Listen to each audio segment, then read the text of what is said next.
In 1976, the median price of a home in California was about $48,630. Today, that same home costs you around $910,000. Your dollar didn't get cheaper by accident. It was actually designed that way. The US dollar is built to fail, slowly and on purpose. This isn't a conspiracy theory, it's the architecture of how the dollar is structured. And so if you're holding dollars in a savings account right now, you're probably paying a tax that you did not sign up for. But how did we even get here? Let me take you back for a second. In 1944, the world's biggest economies met in Bretton Woods, New Hampshire. They agreed on a simple promise. The US dollar would be pegged to gold. 1 ounce of gold equaled $35. You could actually trade your dollars for the gold. The dollar was backed by something real. That lasted about 27 years. On August 15th, in 1971, President Richard Nixon went on national television and announced that he was ending the dollar-gold convertibility. No more trading your dollars for gold. No more backing. Just the promise of the United States government. It's called the Nixon Shock, and it's the moment that the US dollar became what's called a fiat currency. By 1973, the rest of the world had followed. Currencies started floating freely. The gold peg was gone. The dollar was now worth whatever people believed it was worth. And what people believed was that it would slowly lose value every single year. Here's the part that most people don't know. The Federal Reserve has an official inflation target. They announced it publicly in January of 2012. It's 2% per year, every year. That's not the ceiling. That's not what they normally get. That is their goal. They are actively trying to make your dollar lose 2% of its value every 12 months. Let that land for a second. This is a system that prints money and has a stated objective to make the money that you are holding today worth a little bit less every year. Let's think about the math on this for a second. Take $100 today. At the Fed's stated 2% inflation target, it takes about 35 years for that same $100 to be able to buy you what today only is worth about $50. And it's actually really interesting because if the Fed is wrong and they don't hit 2%, if that inflation rate goes up to just 3%, then you lose your buying power. It gets cut in half every 24 years. And the actual inflation rate has run hotter than 2% in almost every single year since they announced it. So the real number is definitely worse. By the way, your savings account pays you, 0.3%, maybe 0.5% on your money every year if you're lucky? You're not keeping up. You're losing, in theory, 2% a year, probably more, and earning back a fraction of that percent. That's not a yield, that's not a return, that's just a rounding error. And this is why investing is not optional anymore. Investing isn't something that rich people do to get richer.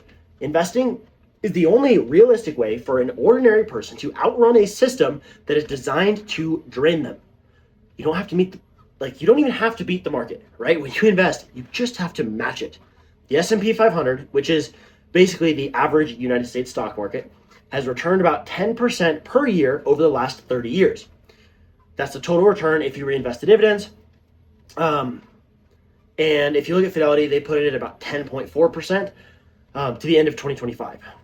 What's crazy is that after inflation, even after you take out what you lose in buying power from inflation, that's still 6.5% to 7% of a real return and profit that you are making. So even if you just match what the overall market does, you don't keep up. You actually gain buying power, right? You actually become more wealthy every year. And the crazy thing is, while you're becoming more wealthy, everybody else is holding dollars under their mattress or in a savings account or in a bank account, and they are losing buying power. That's the game, and that is why investing matters. Here's the thing, though. Matching the market, it used to be difficult, right? This used to be a game that not everyone could play, but that's not the case today. In 1976, if you wanted to invest, you had to call a broker. You had to know what you were doing. You had to pay somebody to do it for you, and you had to hope that they had your best interest at heart. A lot of times they didn't. Most of them, even still today, get paid whether you make money or whether you lose money. What's cool is that today you can open your own investing account, like in a day, in an afternoon, in the morning. You can buy a piece of the S&P for the price of coffee, and you can set it aside and forget it. That's how you can do this. It's that simple. The tools exist, the knowledge is there. The only thing standing between you and matching the market is actually deciding to do it. So here's what I want you to do with this. If you're holding cash in a savings account right now and you think you're being safe, first, I want you to know the truth. You're not safe. You are slowly getting poorer while a system designed to take 2% a year, if they can actually get that low, quietly does exactly what it was built to do. The thing is, though, the fix is not complicated. It's just investing. If you want to learn how to do it for yourself, not have somebody else do it for you, who, yeah, by the way, are probably not going to match the market anyway, like 95% of the time. That's a fun little number. I actually built something exactly to help you do that. It's called the First Stock Challenge. It's 3 days, 90 minutes every day. We walk through the market foundations. I buy a real stock live on camera so you know what buttons to push. You've seen it, you've been there. And on day 3, you walk away with your own investing plan that's built around your life and what matters to you. Right now, actually, I just last week ran the beta test. I got people in it, doing it, going through it, and it was insane what people are getting out of this already. And so, yeah, you guys are going to be blown away. But this is going to be released for the next First Stock Challenge. So anyway, yeah, click the link. It's in my bio. You can find it, or in the description of the video below. And I'll see you there. But the First Stock Challenge, the whole thing is like, this is designed so that you don't have to have your money get worthless over time, right? It does not have to decrease in value. It can increase in value because you can learn how to invest for yourself.